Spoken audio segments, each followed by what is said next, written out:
A couple days ago, I got to sitting down and kind of journaling a little bit about the goals that I wanted to set out for myself in the coming years.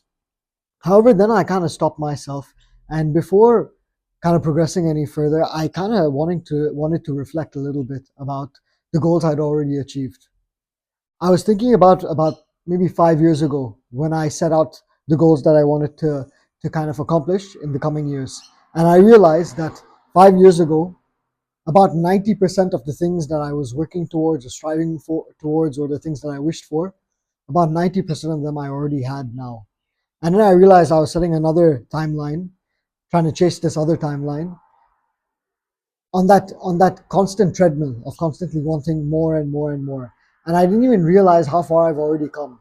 And when I was kind of reflecting on the 5 years when I was working towards this goal, very little of it was actually present. Even now, I had to consciously force myself to even think about the goals that I set for myself 5 years ago and how far I've come.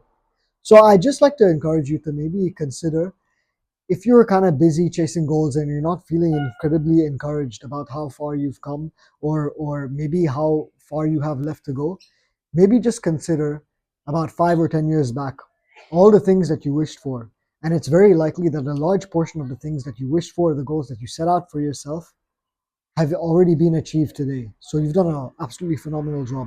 And I think it might also remind you to be a little bit more present and not constantly chase that next goal, the next high. Because as I realized just a couple days ago, I'd achieved the goals, many of the goals that I set out for myself 5 years ago, but here I am setting a new timeline on this new period that I want to achieve. And I realized that this will just keep continuing. It's like a cycle. And I think it's a normal part of human nature, but also don't forget how far you've come and cherish all that you've accomplished because it's no small feat.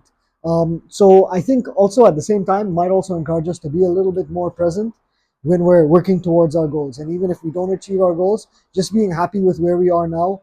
I thought 5 years ago that once I achieve these goals, oh, then I'm set. I've achieved most of them, and even now I'm kind of setting out more. So just a little reflection. I hope that it kind of encourages you to kind of just be grateful for what you have right now and be proud of the goals that you've accomplished already because you've already done so much.